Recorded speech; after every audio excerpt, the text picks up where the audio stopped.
Aku sungguh miss kalian semuanya dan berharap kita semuanya tetap diberkati Tuhan, dijaga oleh malaikat Tuhan, kita dalam keadaan sehat walafiat ya. Oke, puji Tuhan. Hari ini saya kebetulan ada di gereja, jadi sekalian rekaman Mandarin dan saya sharing sedikit firman Tuhan yang terdapat di Galatia 2 ayat 19. Firman Tuhan mengatakan, aku telah disalibkan dengan Kristus, namun aku hidup, tetapi bukan lagi aku sendiri yang hidup, melainkan Kristus yang hidup di dalam aku. Ya, mari kita sama-sama berdoa. Saya akan undang Yeskel untuk sama-sama kita berdoa dan minta Tuhan Yesus tolong kita, karena kita semuanya adalah anak-anak Engkau. Kita butuh bantuan Tuhan. Jadi tolong, firman Tuhan ini adalah kekuatan di dalam kehidupan kita. Mari Yeskel, silakan berdoa.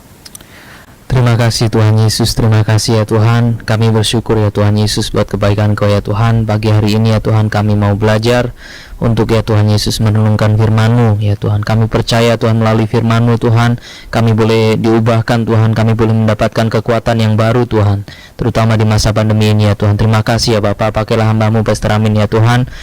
Engkau melihat ya Tuhan Yesus kesetiaan, semangatnya dalam menyampaikan firman-Mu. Mampukan Tuhan, urapi hamba-Mu ya Tuhan. Terima kasih ya Bapa, kami mau siap ya Tuhan Yesus untuk belajar daripada firman-Mu. Terima kasih ya Tuhan, di dalam nama Tuhan Yesus, haleluya, amin. Amin. Puji Tuhan saudara sekalian. Kita lihat bahwa apa yang terjadi, Paulus mengatakan, aku telah disalibkan dengan Kristus, namun bukan aku lagi yang hidup, tetapi Kristus yang hidup dalam aku. Kalau orang itu bisa mengatakan perkataan seperti ini, berarti orang itu ya sungguh-sungguh telah menjadi orang yang begitu penting dalam kehidupan dia.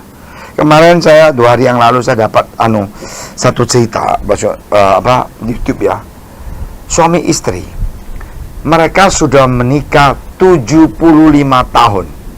My goodness. Kalau mereka married 21, berarti dia ya 96 ya. Dan cita-cita mereka itu, maunya itu meninggal bersama-sama. Dan saatnya sudah sampai bahwa kedua orang tua ini sudah sakit karena sudah umur lansia, udah sakit-sakitan penyakit orang tua.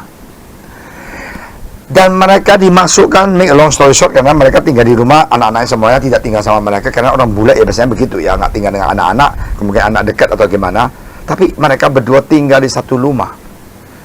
Umur 96 tahun. Dan di mana sang ayahnya, suami sudah mulai mau, dokter bilang sudah nggak lama lagi. Dan istrinya temanin dia di rumah sakit juga lemas, pegang tangan. Apa yang terjadi? Suaminya bilang, I love you, honey. Aku tidak pernah nyesal untuk memiliki istri seperti kamu. Dan dia meninggal. Dipelukan istrinya. Dan istrinya mengatakan, hai honey, aku akan nyusul. Dan anehnya, 24 jam kemudian, istrinya juga meninggal. Dan waktu saya baca ini, saya bilang, aduh, sekarang punya suami istri mah boro-boro. 75 tahun menikah. Saya sudah menikah 32 tahun ya, 31 tahun gitu ya. Dan ini 75 tahun. Jadi kalau saya bisa hidup sampai 96, masih ada 36 tahun bersama istri saya, namanya Civivi. Apakah saya bisa seperti orang tua ini, begitu melekat dengan istri dan suaminya? Harus. Nah, inilah yang terjadi di dalam kehidupan kita.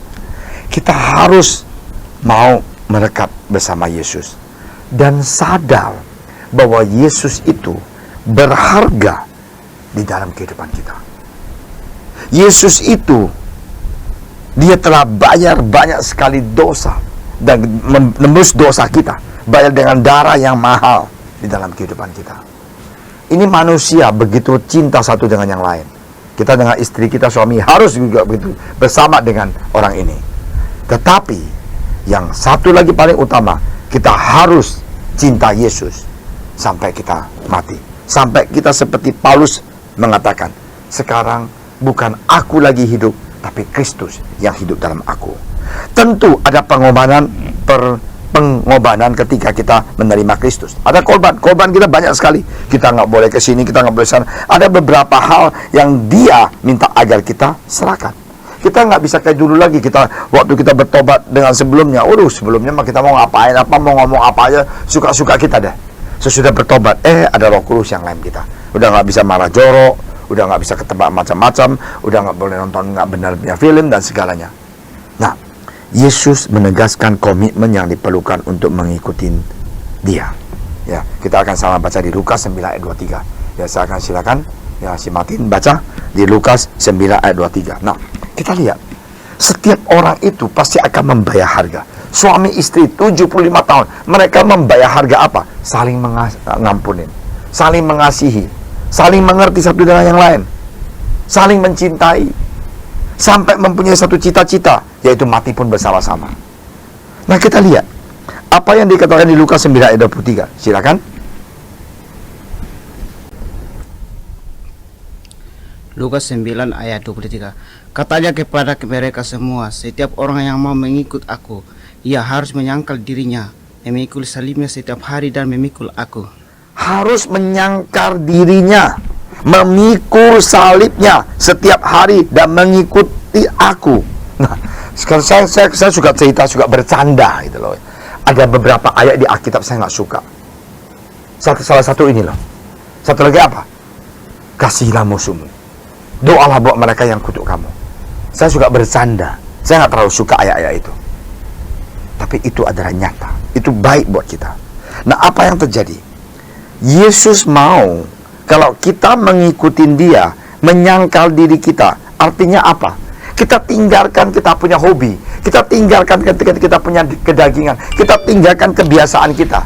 Menyangkal diri kita sendiri. Kita suka apa? Kita suka tidur malas-malasan. Kita nggak mau berdoa. Kita suka jauh dari gereja. Kita nggak mau komitmen untuk datang pagi ke gereja. Sekarang kita kangen, miss church.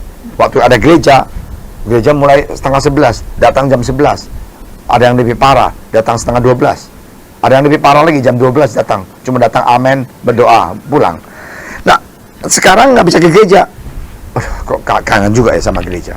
Nah, hari ini saudara sekalian, marilah kita ingat, belajar untuk menyangkal diri sendiri. Apa artinya menyangkal diri sendiri? Ada katakan, hai manusia lama, aku sekarang milik Yesus. Aku mau menyenangkan Tuhan. Aku mau berdoa. Aku mau dekat dengan Tuhan. Aku mau ikut Zoom. Aku mau ikut Bible study. Aku banyak masalah. Yes, saya tahu. Tapi aku mau ikut Bible study supaya firman Tuhan bisa menguatkan kita. Aku mau berdoa supaya Tuhan memberikan kita hikmat. Supaya saya bisa ngerti bagaimana untuk olah usaha saya, toko saya, bisnis saya, pabrik saya, kantor saya. Tuhan tolong berikan saya hikmat. Tuhan berikan saya solusi, berikan saya koneksi Tuhan, supaya bisnis saya bisa maju terus di dalam pandemi ini. Hari ini marilah kita ingat, Yesus mengasihi kita. Apakah kita cinta Dia ya seperti Dia cinta pada kita? Ada orang bilang, Pastor Amin, aku korban ini, korban itu, aku bayar perpuluhan, aku cinta Tuhan, aku melayanin, aku jadi WL, aku jadi backup singer, aku jadi connect group punya leaders. Don't count all this. Jangan kamu hitung kebaikan kamu, tapi hitung kebaikan Yesus. Tuhan Yesus begitu cinta pada Anda dan saya, dan Dia mati di kayu salib hanya menebus dosa kita. Jangan, kita nggak bisa bandingin, oh Tuhan, aku sudah balas ya Tuhan, aku sudah balas kebaikan Engkau. Forget about it. Sampai mati pun kita nggak bisa membalas kebaikan Tuhan Yesus. Kita bisa membalas kebaikan orang tua? Nggak bisa. Kita 9 bulan dilahirin ibu kita. Bagaimana kita bisa membalas kebaikan ibu? Nggak bisa. Apa yang ibu kita mau? Hanya kita mengasihi dia, mencintai dia. Apa yang kita bisa membalas kebaikan Yesus? Tidak bisa. Apa yang kita bisa lakukan? Menyenangkan Tuhan Yesus. That's it. Hari ini, marilah saudara sekalian, menyangkal diri sendiri itu adalah kita disiplin untuk datang kepada Tuhan Yesus. Tuhan pasti akan berkati Anda. Tuhan pasti akan melindungi Anda. Tuhan akan buka pikiran Anda, memberikan hikmat yang dari surga. Mari kita berdoa. Tuhan Yesus, terima kasih Tuhan atas firman Engkau. Tuhan, bantulah kami Tuhan, supaya kami seperti Paulus, begitu rindu, begitu sungguh tahu tujuan hidupnya, bahwa bukan lagi aku hidup, tapi Kristus yang hidup dalam hatiku. Tuhan, tolong Tuhan, berkati saya, lindungin saya Tuhan. dan berkati gereja JSS, berkati jemaat semuanya yang ada dimanapun mereka berada. Tuhan, jagalah kesehatan mereka, berkatilah usaha pekerjaan mereka. Dalam nama Engkau Tuhan Yesus, kami serahkan kota Jakarta sekali tangan Engkau. Tuhan, tolong kami Tuhan, supaya pandemi ini cepat-cepat berlalu, kita bisa menang Tuhan, tidak banyak korban lagi Tuhan. Terima kasih ya Bapak. Kami berdoa untuk Bapak Presiden, pemimpin semuanya, dokter dan suster semuanya, lindungi mereka, jaga kesehatan mereka. Dalam nama Engkau Tuhan.